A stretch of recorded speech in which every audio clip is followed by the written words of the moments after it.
بسم الله الرحمن الرحيم. لو بتدوري على أحلى صينية سمك في الفرن بطعم خرافي ومن غير زفارة، الفيديو ده هيغير كل اللي تعرفيه. النهاردة إن شاء الله هنعمل صينية سمك محرات في الفرن بطريقة سهلة جدا، بس بطعم يفتح النفس ويخليكي تعمليها كل أسبوع. هقولك معلومة سريعة كده عن سمك المحرات. سمك المحرات بيبقى لحمه أبيض وناعم، ومشهور كده في وسط الناس الأكيلة اللي بتعرف في نوع السمك. شكله بيشبه الابتسامة، عشان كده بيسموها السمكة الضاحكة. تيجي تحطي ايدك عليها كده تبص تلاقيها تبتسم. بيفضل أكله مقلي أو طاجن. وعلى فكرة في سمك تاني بيبقى شبهها بالظبط، اسمه بقر، بس هو المحرات بيبقى لحمه أطعم وبيبقى لونه فاتح زي ما احنا شايفين. التانية لا، تحس ان كلها كده ايه، يعني لحمها غامق وبتبقى كلها دم، فبيبقى فيها نسبة زفارة زيادة شوية. فدي هي جاية لي متقطعة متنضفة، فاحنا ايه، هنقطع الحتت اللي هي ما اتقطعتش دي عشان خاطر تبقى سهلة في الصينية. عايزة اقولك الصينية دي طعمها يجنن، وهتخلي كل اللي ياكلها واللي يدوقها يسألك عملتيها ازاي. ده شكلها بعد ما قطعناها. نبدأ بقى في عمل الطاجن. بسم الله الرحمن الرحيم. هنقطع البصل بقى عشان نبشره.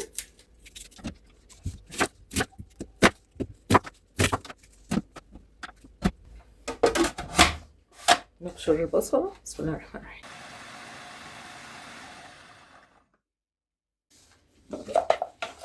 ننزل في البصل، نجهزه كده في الطاسة.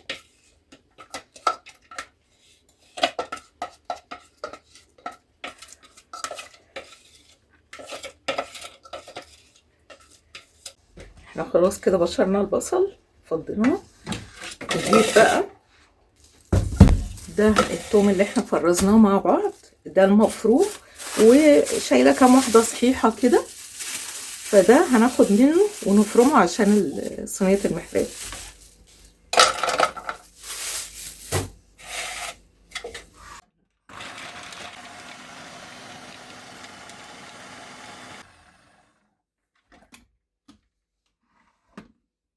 بصراحه هي ما بتبقاش حلوه الا لما تبقى يعني ايه سبايسي شويه كده. هحط لها نص قرن، وده اختياري، عايزه تحطي حاجه حاميه فيها حطي، مش عايزه خلاص خليها كده ايه من غير ما تبقى حاميه على ولادك. هنطحنه بقى مع الثوم. بسم الله الرحمن الرحيم.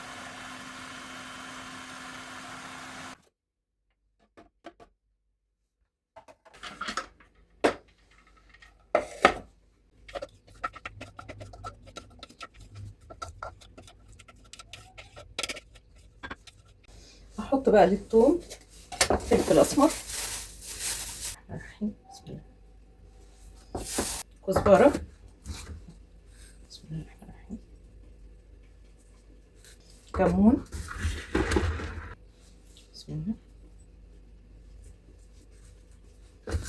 وملح، معلقه ملح، بسم الله. ونقلبهم بقى مع بعض مع عصير ليمون.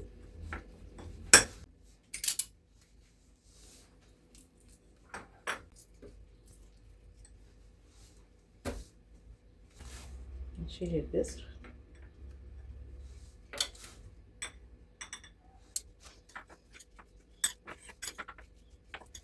هناخد بقى التتبيله اللي هي تتبيله الثوم، هناخد نصها نحطه نتبل بيه المحرات، والنص التاني هنحطه على البصل.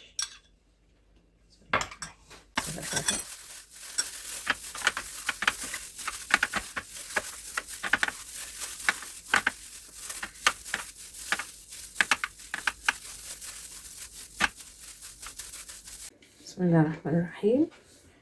نبدأ بقى في عمل الخلطة بتاعت طاجن المحرات. بسم الله الرحمن الرحيم. هنحط زيت، ملح، بسم الله،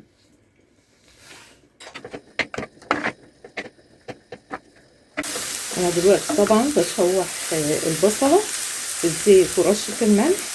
حد بقى يسالني يقول لي طب ما حطيتيش الثوم معاها ليه؟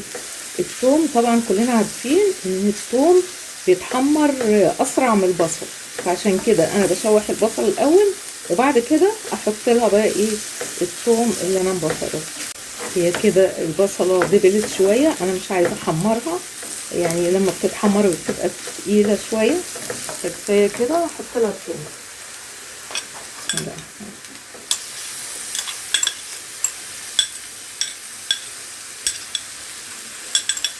ده بقيه الثوم اللي انا كنت مسبله بيه المحرات.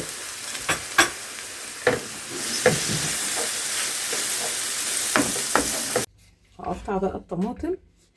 صينيه المحرات دي بتحب الطماطم متقطعه، يعني ما تضربيهاش في الخلاط، لا قطعيها احسن.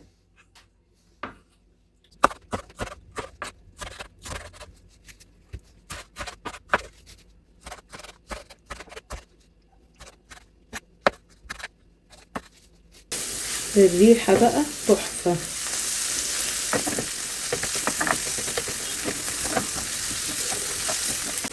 هنزل عليها بقى بالطماطم المتقطعه.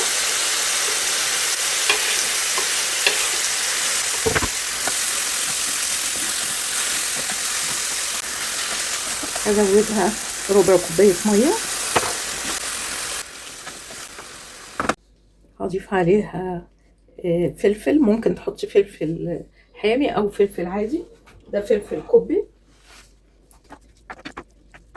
لقيتها محتاجه شويه ميه، ضفت لها ربع كوبايه تاني. هنبتدي بقى نرص صينيه المحرات. هنحط المحرات طبعا في الصينيه، ده اللي احنا تبلناه.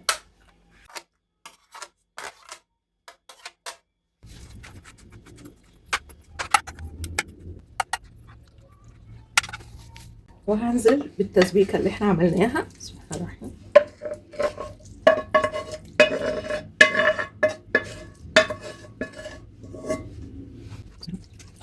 هفرد بقى الخلطه على وش السمك كده، هديها رشه حلوه من الفلفل الاسمر. بسم الله الرحمن الرحيم. على الوش كده. بسم الله. هديها عصرة ليمونتين. بسم الله الرحمن الرحيم. انا ما بحبش احط القشر بصراحة في الصينية، عشان خاطر ساعات الليمون بيمرر الحاجة اللي انت بتعمليها، فانا بحط عصير وبستغنى عن قشر الليمون، عن الليمون نفسه، يعني ما احطوش كده ما احطوش كده في الاكل بالقشر.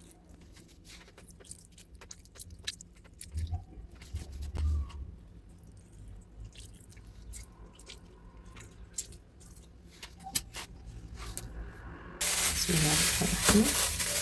هرش عليها بقى شوية بقدونس وادخلها الفرن. ما لقيتش بقدونس فريش، فانا مجمده شويه بقدونس فهرشها.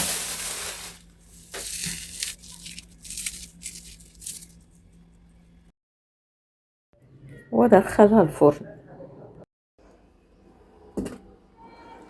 وادي صينيه المحرات بعد ما استوت، حاجه كده بسم الله ما شاء الله تفتح النفس. ان شاء الله تعجبكم. لو عجبكم الفيديو ما تنسونيش في اللايك والاشتراك. والسلام عليكم ورحمه الله وبركاته.